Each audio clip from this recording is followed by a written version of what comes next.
Good evening, ladies and gentlemen. I am your host, and welcome to my kitchen. Small, isn't it? Anyway, I got kind of bored, and I've been doing a lot of video game sort of let's plays recently, so I kind of figured I'd do some cooking instead, because that's my other hobby, as it were. So today, we're going to be making chocolate brownies. And I've never done that before in my life, so this ought to be interesting. I've got my instructions from the internet. And of course, I have my hat. That's the most important thing, is you have to have a hat when you're doing this. So, let us get started. So, first things first is we want to measure out all of our ingredients. As outlined in the BBC Good Food Chocolate Brownie recipe, you want 185 grams of unsalted butter. So I have 250 here, so this is the really fun bit, is you just get to make whatever you like. Zero that scale out, because we don't want non-zeroed scales.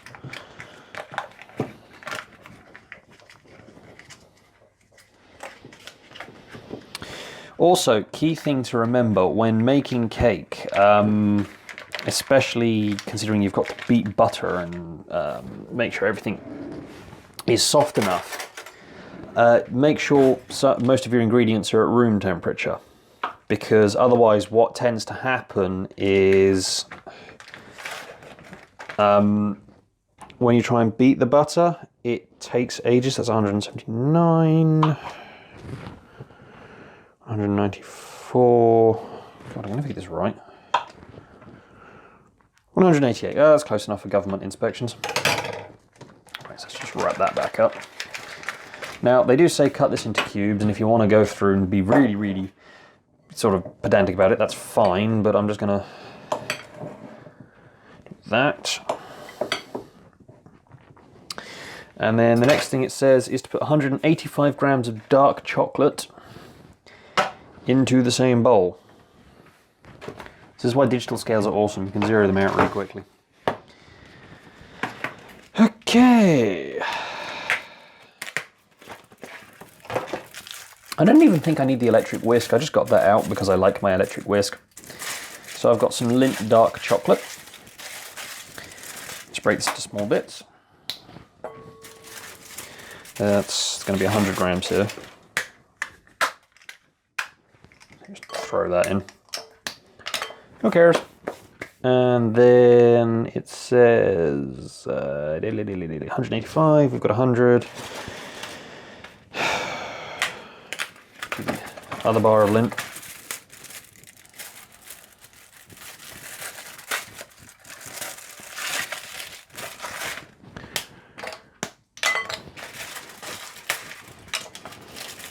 $140 grams. Hear that rustle? Oh, it's the rustle of foil. 167, blimey. 171. 181. 188. Again, close enough for government inspections, and a little bit left over for a snack. So, getting rid of that. You want a small saucepan, which I don't have, but I do have one of these. And we're going to put it on a medium heat. So, let's get my electric hob going. And we're going to fill it with water. So, I'm going to fill this a little bit with water. I hope this is actually narrow enough for this to work, otherwise I'm in a wee bit of trouble. Oh, look at that. It works. So it says to keep that on a medium heat until the butter and chocolate have melted, stirring occasionally.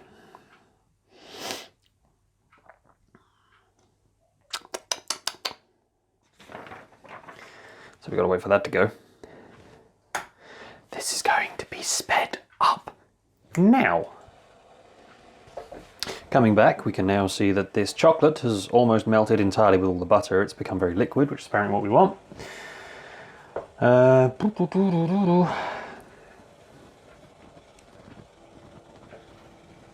Still some chunks there, so we're just going to stir those out.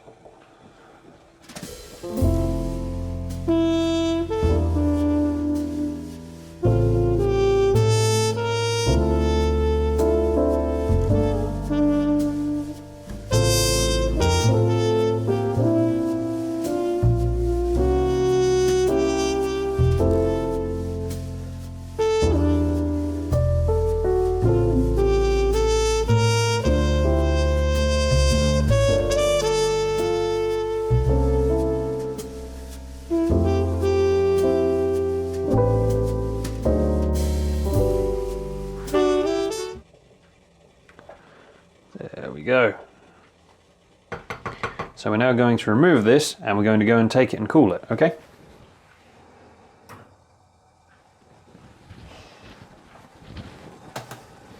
For the next step, we need to turn the oven on to 180 degrees.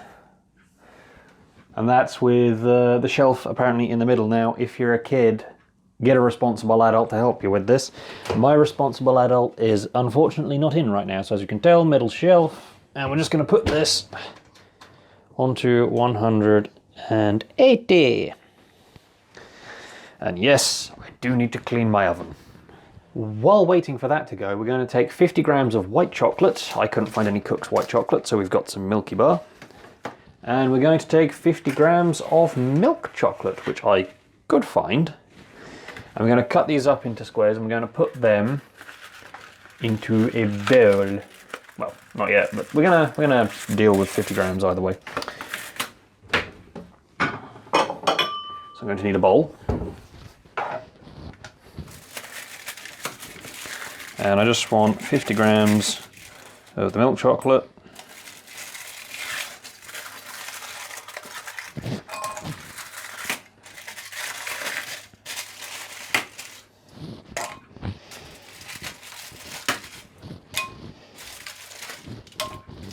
The great thing about Lindt Cook's chocolate is that it generally comes in quite easy to break chunks. So, yep, 50 grams. And then we want 50 grams of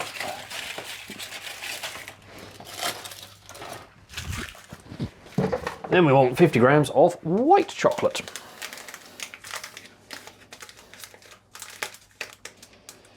It's a very chocolatey recipe. That's why they call it chocolate brownies.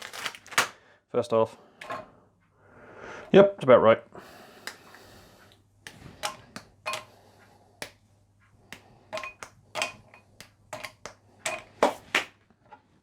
Done. And all the spare chocolate can just go back in the fridge for another day. Or the next 5 minutes, or if you're feeling peckish, nobody really cares. Right, so next is get a large bowl. Here is one I prepared earlier with 3 large eggs. I apologise that I'm constantly reaching across the camera, but I'm left-handed. So tough luck. So break 3 large eggs into a bowl. Yes, the other 2 eggs are in there, I realise that.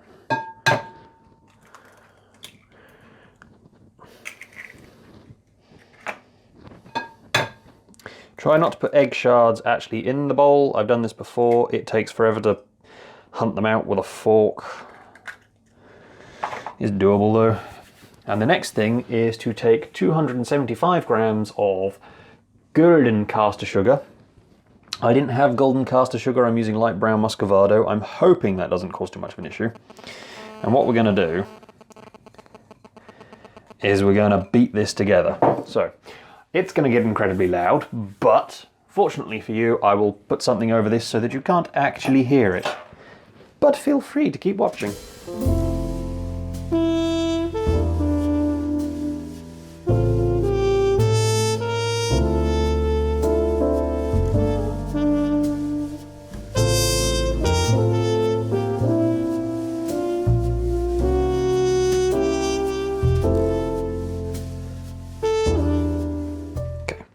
So you want to get this till it's thick and creamy. Now the way you can really tell according to the steps I'm following is that, I'm not sure if you can see this, it'll look like this consistency, and if you put your beaters in and you leave a trail behind, it'll disappear after a couple of seconds. If you reach this, apparently, all good. So, what we need to do now is make sure there's a tin to go into. Now, the recipe, as it's brownies, will call for a square tin. I don't have a square tin, so I'm going to use a round cake tin, and essentially I'm making chocolate cake, but you know, who cares? I get brownies at the end, I'm happy. So I'm going to prepare 2 of these just in case. Now, I have a trick for preparing the baking paper, which I'll let you in on. It's not exactly rocket science. You need a pencil. You need the baking powder. That is kitchen foil, the baking paper even, not the baking powder. So, you literally just take it out, plop on near the nearest edge, and draw around it.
Here we have 85 grams of butter, not butter, plain flour. I'm losing my marbles.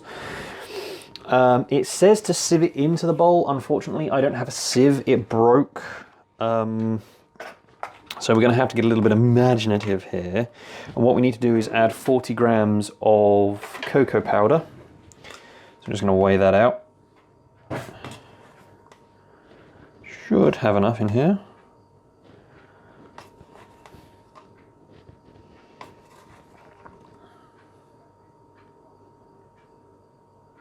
$40, there we go.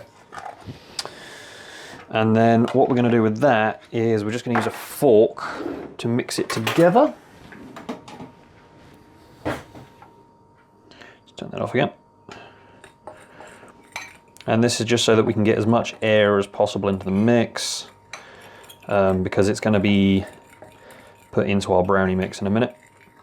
Now ideally what you should do at this stage is actually have a medium-sized bowl and a sieve, and you put the cocoa powder and the plain flour into the sieve, and then you sieve it through. You try and get it as fine as possible.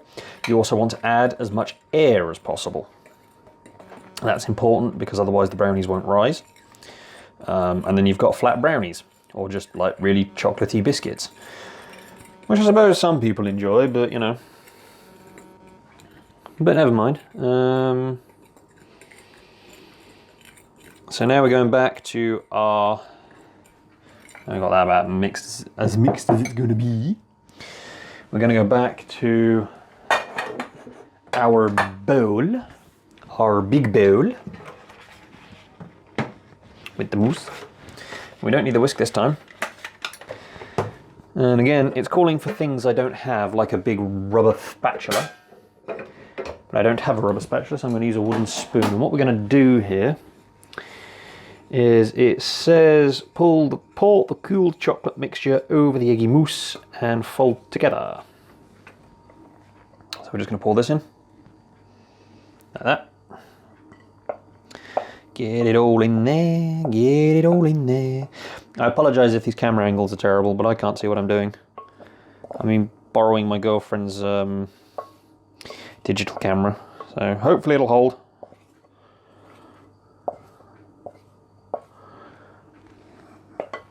And then we're going to use the large spoon. I'm just going to fold it in. I'm going to keep that air in there. So key to folding is to do figure of 8. Around the outside, through the middle, making sure to rotate the spoon as you go. So that way it brings everything that's on the bottom to the top. We're just going to do this until it's properly mixed. You can see here it's getting that lovely colour and consistency we've got. And now it says to sieve the flour in, and I would advise sieving the flour in.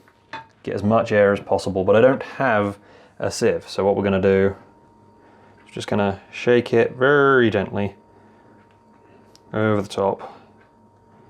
Remember, when you're doing this with a sieve, you want the sieve, you don't want the bottom of the sieve in the bowl, you want the bottom of the sieve out of the bowl. You want to get as much air as possible into this.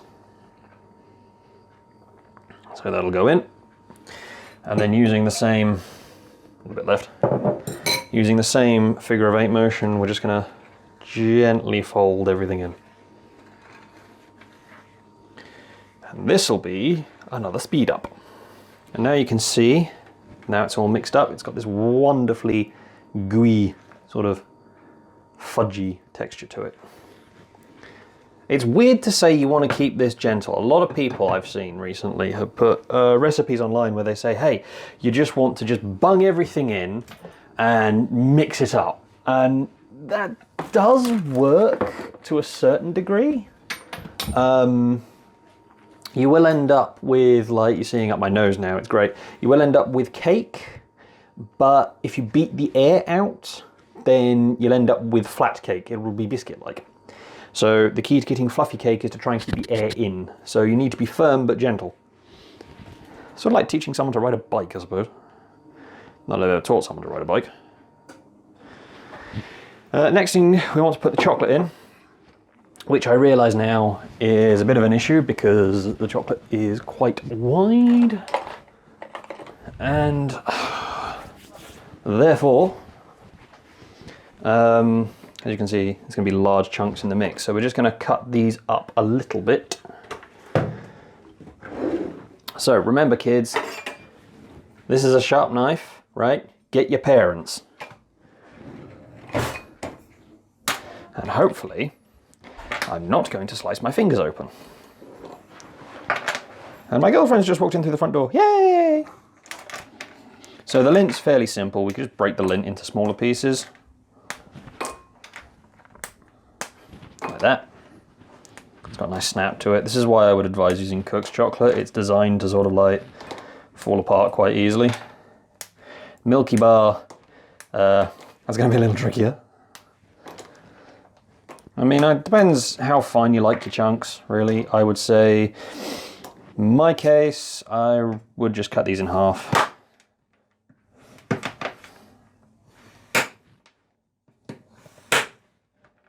I'm just waiting for my finger to go.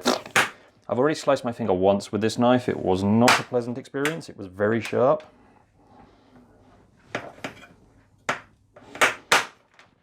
And nope. Let's grab all this, that and there like that. In the bowl. And then what we're going to do is we're going to take our fudge mix and we're just going to drop these in like that. Now, most of these are going to melt when they're in there, which is great. We're just going to figure of 8 round. Make sure that's all properly dispersed throughout the mixture. As you can see, this is getting nice and thick and gloopy, the way we like it.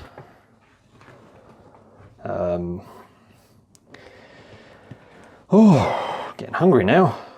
Got a coffee behind me, really nice.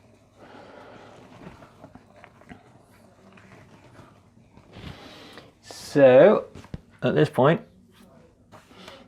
we want to put this in our prepared tins. And at this point, people might be going, but YourHost, because they're round tins, they're pretty much just 2 chocolate cakes. And my response to you is, so bloody what? Got a problem with chocolate cake, but not chocolate brownie. You need to sort your priorities out. Like that. Get it in, get it round. Make sure your hands are clean before you do this. Drop that out.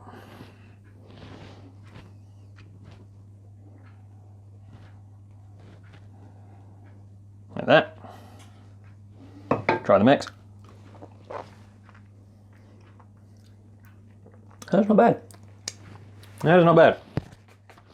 Now, what we need to do is pop them in the oven. Middle shelf, 25 minutes. Okay, so now we're ready to take these out of the oven. So remember, wear your oven gloves, because if you burn your fingers, I'm going to laugh at you. I'm also not wearing my hat. Yeah, you're not in the frame. I know I'm not in the frame. You weren't in the frame. I know I'm not in the frame. I'm going to leave this in, because you're fussing. Because you're fussing, sorry. I'm not fussing. Yeah, you are. Your face wasn't in the frame. Yes, I know. Oh. Bending over to get the oven, but never mind. No one wants to see my face. It's not a very pretty face. Look at this face. It's not a pretty face. Look, it's not pretty, is it? No. No, see, they agree with me. They're agreeing. Hi, guys. Anyway. Ignore the smoke that comes out. That's just my oven. So what you want to do is pull this out slightly. Got a bit of a biscuit texture, with a wobble. This is actually pretty much what you're looking for. Take that out. And we're going to take that out. And now we're done with the oven. Everyone say bye-bye oven.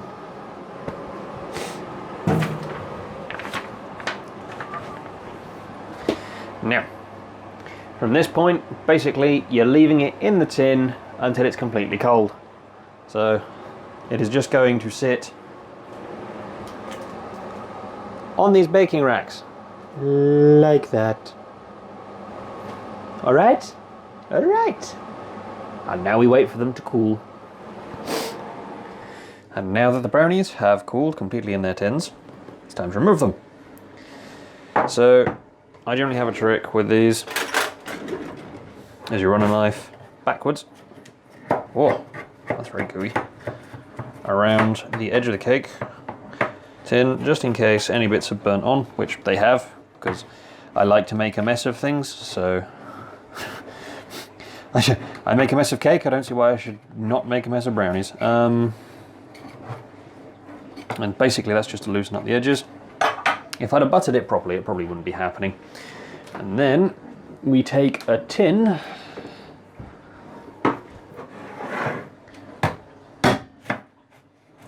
and pop it out. There's your brownies. And we do the same with the other one.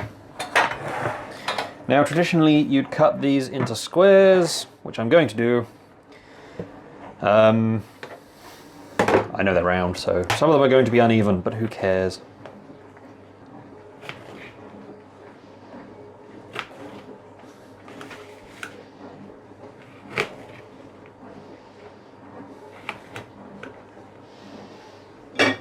And now we have a taste test. So this should be interesting. Genuine reactions only, please. A fork? A fork? Okay, fine. I'm going to be a peasant and use my hands though.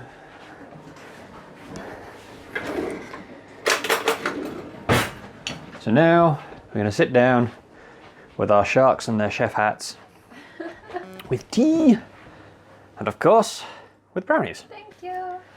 Oh, this Let me looks know.